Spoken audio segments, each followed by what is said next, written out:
In this video, we're going to take a look at an update to our LoRa WAN driver for Niagara 4. So our driver has been out for quite some time, and it makes integrating to mile site gateways and our own Iona controller that has an embedded LoRa WAN card in it. Really fast and simple. It becomes really a two-step discovery. Discover a device, go into that device, and then discover the points from a device. So, and here's a list of different devices that we automatically support today. And a bit further down we can see what that means in terms of receiving data and maybe also sending data back to a device to reconfigure it. And where we have these devices, it becomes a really fast and really simple two-step process.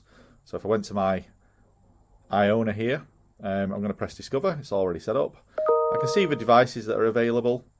I'm going to take this gas detector. I'm going to go add. And then when I've selected the device, I can choose the type of device because we know about them. So we press OK. We can then go into that device, discover the points from it. It knows what's going to come in the payload because it's a raw payload and we understand what to expect. And we just add those points and the job's pretty much done. And it'll just work. So the next time those points transmit, then it'll just populate and start to read. The challenge always comes when customers want to use a new device that we don't know about. And our driver does offer support for that, in that when we take a device in, we offer this generic pre-decoded JSON option. And what that means is that in the gateway, whether it's a mile site gateway or chirp stack running on our Iona controller, you can preload the codec into there. So when the raw payload arrives, the network server decodes it for you and gives you a more meaningful description of what's going on. But then in Niagara, you've got to then do something because Discovery won't do anything. It doesn't know what to expect. So you've then got to manually create the point. And it's like, well, what is the JSON field that I'm looking for?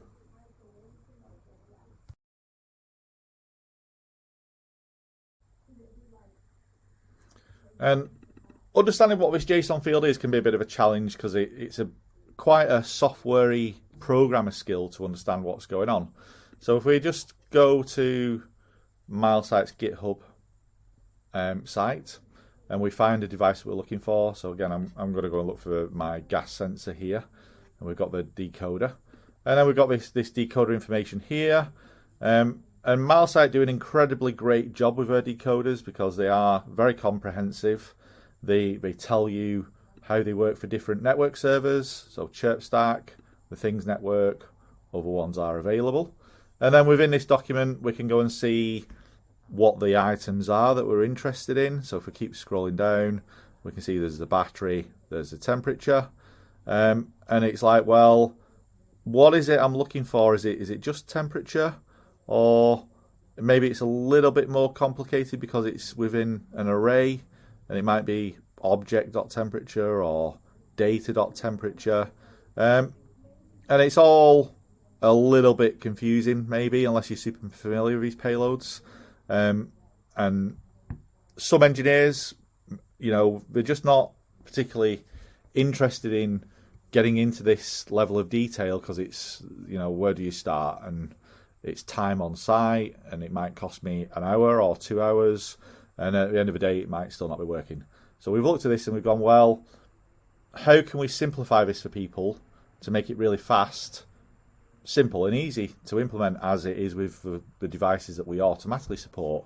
What if you could just add the device, say generic pre-decoded JSON, and then the driver does all of the work for you? And that's what we've done now. So it allows you to literally bring in any device, providing you have the decoder, and we're going to show you how to set that up now.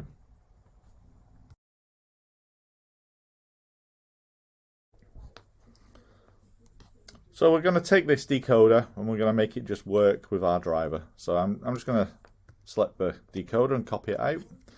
I'm going to come to my Chirp Stack server running on an Iona controller. And this is already set up and working as an application with a couple of devices already in. My GS301's already there. But I'm going to go to device profiles I'm going to add a new device profile, give it an appropriate name for the type of device it is. So MileSite GS301, give it a description if you want to, so you understand what it is. Then I'm going to come to the codec tab. I'm going to select a JavaScript functions.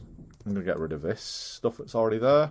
And I'm going to paste in my new codec that's come from the MileSite GitHub site. And I'm going to save that. And then I'm going to come to my application. And I'm going to go and select that device, my GS301. And the device profile here, I'm now going to change from my generic one to my very specific one with the decoder. And I'm going to submit that. Okay. So now that device is now told to use this specific decoder. And we're now going to move over to Niagara and look at what that looks like when we want to understand how to just get this device to automatically just start working.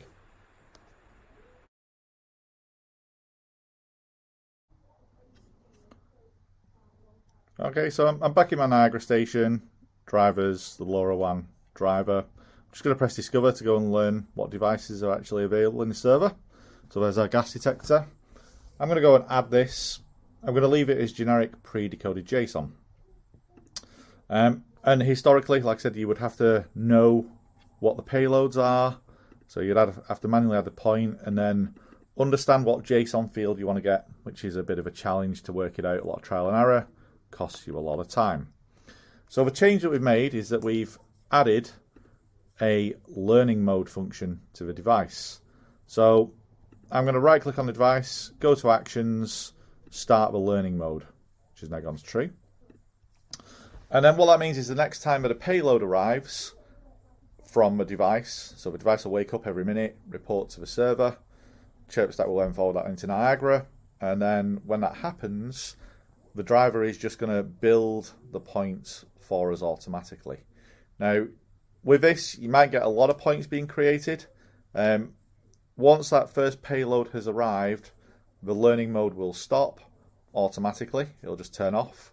And then you can just remove the points that you're not interested in, because there will be a lot of extra points that we're not bothered about. And they are going to eat up point licenses. So this is like a one-time function. Learn the points, pick the ones you want, remove the rest. And then those points will just sit there, and every time the telemetry arrives, the points will automatically update. So there we go, they've just arrived. So I'm just going to get rid of the learning mode. And we can see there's a lot of things about transmission module bandwidth and what channel it's on. A lot of stuff that we're really not interested in. The one we're interested in are these ones at the bottom. So object.temperature, NH3 status, humidity and battery. It just depends on how this device has been configured to what will come through. So I'm going to get rid of all the ones that I'm not interested in. If we jump back to the property sheet, the learning mode is now false because it's automatically turned off. And then if we wait up to another minute, the next time the payload arrives again, these points will come out of a stale status and become live and active with the values that are sent in.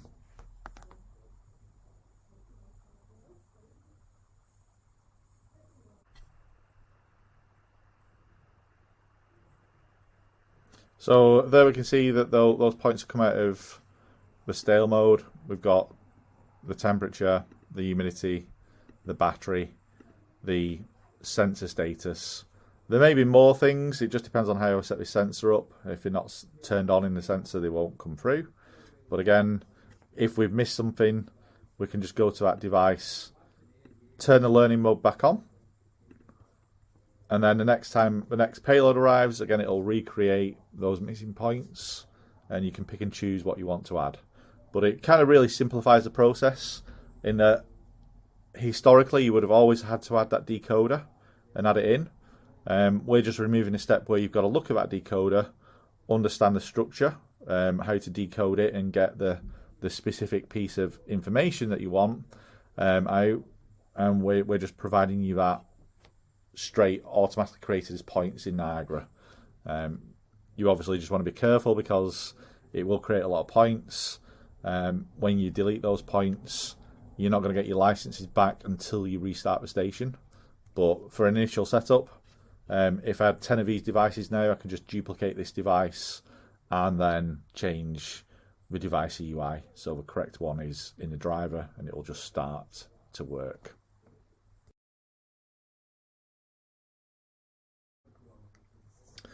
So just a reminder, this LoRa WAN driver works with our Iona controllers and potentially any remote chirp stack server. And it works with MileSite gateways, so UG 5060s, 63s, 65, 67s. It doesn't matter which one it is. It will work with both of those types of devices.